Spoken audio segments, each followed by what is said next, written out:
Again, my name is Mark Stevens, website markstevens.net. All right, let me put the recording on with Chief Alan Rodbell, and you said it's okay to record? Yes, go ahead. All right, thank you very much. I had sent you the question before, so I hope it's not a surprise. The first initial question I had is, and it seems, and I've spoken with Mr. Bering and a number of other people that you work with, that the general agreement or premise that you operate under and your men operate under is that if I or someone are physically in Scottsdale, then the Constitution of Arizona and the laws of the state and of the city apply to me. Yes, absolutely. Yes. As a per individual in our country, the laws of the country apply to you, as well as your rights and benefits of being in the country, whether you're a visitor or whether you're a citizen. Certain things you can't do. You can't vote, of course, if you're not a citizen. But you certainly have, if you are visiting from another country, all the rights that American citizens have, you have by virtue of being here. So, yes, the answer to that's yes. Yeah. All right. I wanted to know what actual evidence do you have to show that the Constitution and laws of the state apply to me just because I'm physically in Scottsdale? Well, you know what? Unless you fell asleep in 8th grade civics, you learned a little bit about the Constitution, the style of government, the 3 branches of government.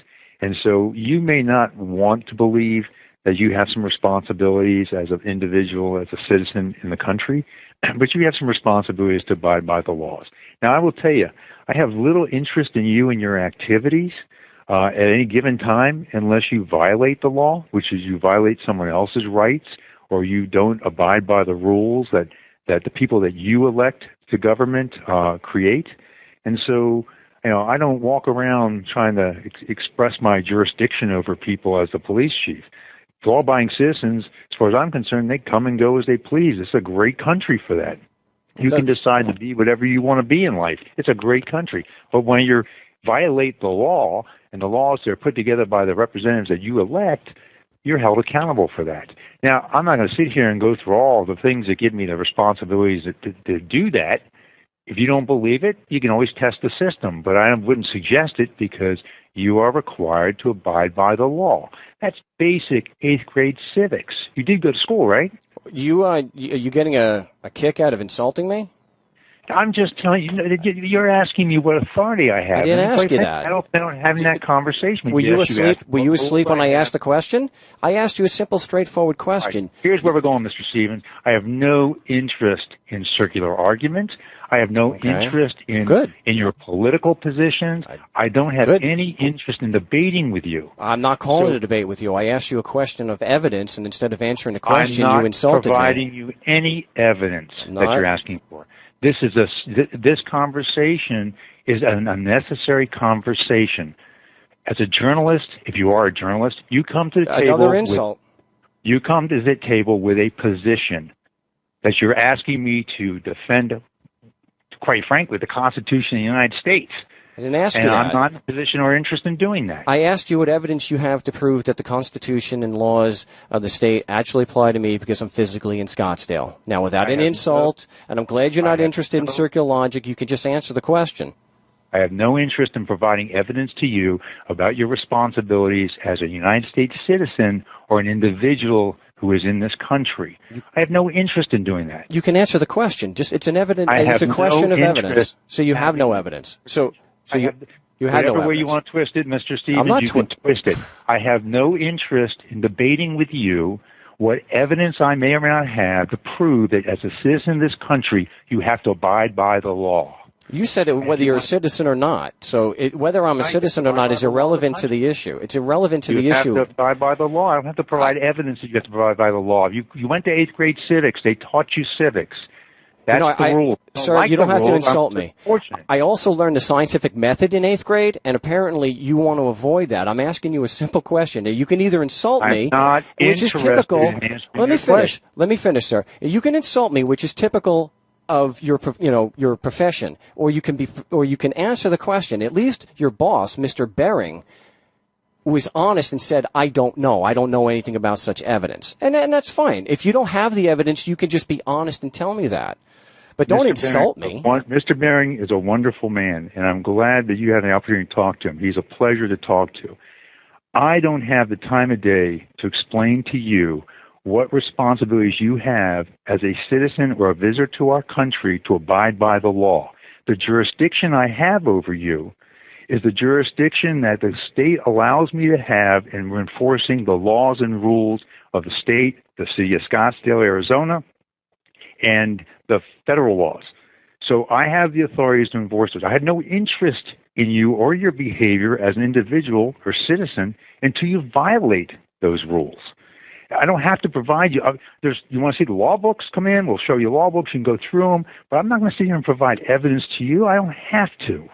I'm asking you a question as a professional adult. I have no interest in your question, Mr. You have no interest in my question. It doesn't interest me. Your question doesn't interest me in any way.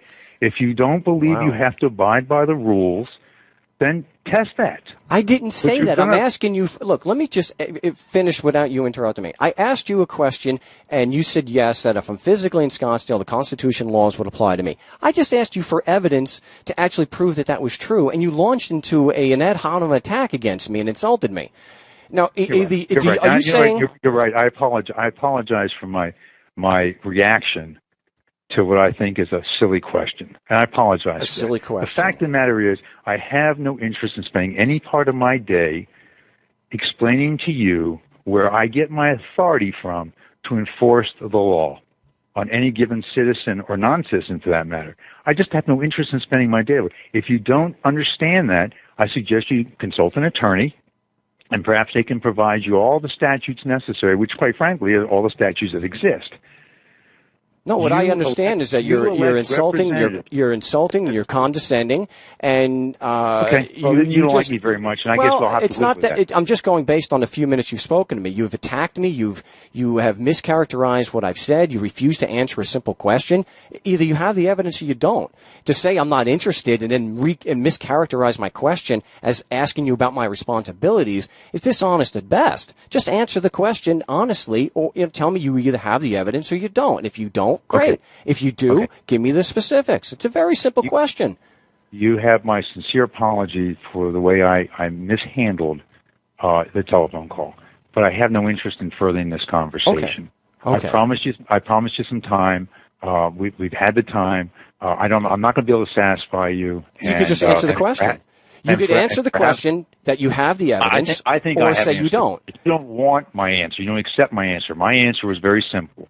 The laws of the land are by the representatives who create those laws are the people that you elect as a citizen, and they have given me the authority. I'm not going to sit here and point out every statute that gives me authority, okay? I didn't ask you that, and it's dishonest of you to keep characterizing it that way. I asked you... Again, I don't have any more times I can apologize to you. I think the conversation's over. I do appreciate your time, and I do apologize to you for any insult that you may feel as I may have rendered. I certainly didn't mean to be insulting. Well, it doesn't come across that way because you still refuse to answer the question and you continue to mischaracterize my question. I've apologized for insulting you. I haven't apologized for not answering the question. There are two different things. I'm not apologizing for not answering the question because I actually think I answered it. Point is that you feel I haven't, and that's okay. That's okay. That's okay. You don't feel I've answered your question. Okay, I'm all right with that. But I think I have. So I apologize for the way I came off in the conversation because that I do apologize for. But I'm not apologizing for not answering your question. I think I did. You didn't, and then we'll just not have satisfied. And I think that's why your office misled me and said I had to go through internal affairs to set up a media interview with you. We thought you had a complaint. We thought No. That is not. They knew what I was talking about, and they misled me.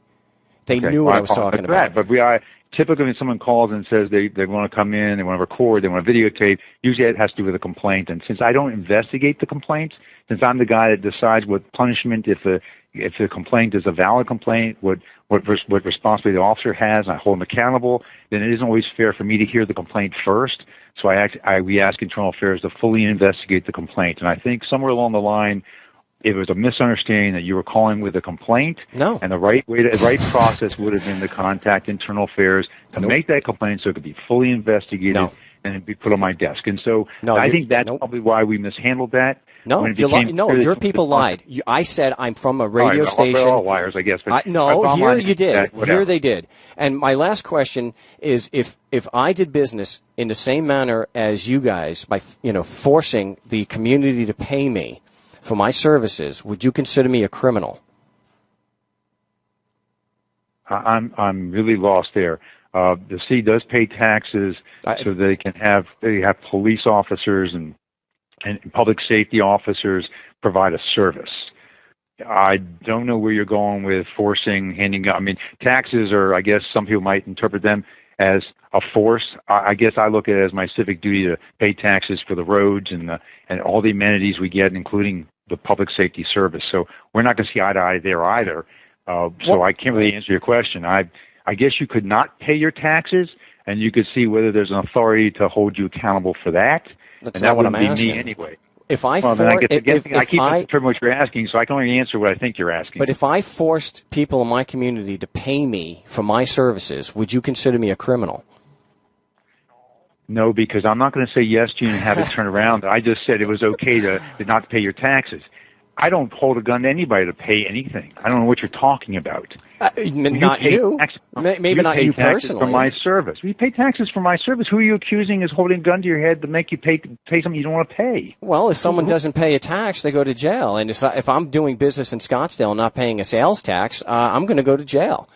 I mean, I didn't make that rule, by the way. It doesn't matter who made the rule. I'm asking you a question about the nature in which you do business. If I'm a criminal for forcing people, just yes or no, would you consider me, just honestly, if I force people with or without a gun to pay for my services in my community here, would you consider me a criminal for doing that? That is such a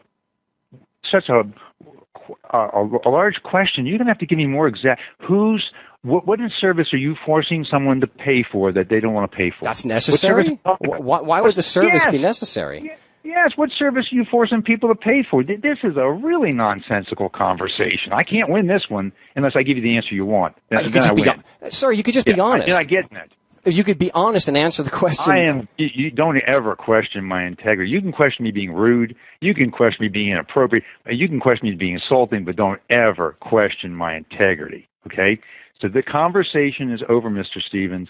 I wish you the very best of luck, in getting the answers you're looking for. I have no interest in you in your activities you're involved in until you come to my attention as someone who's violated the rules and laws of the state of Arizona and the city of Scottsdale. That's the only time I have any interest in you and your activities.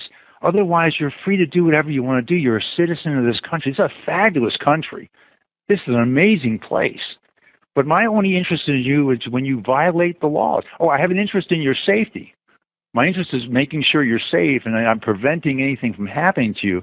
But I certainly have no interest in you in terms of your activities until you cross that line.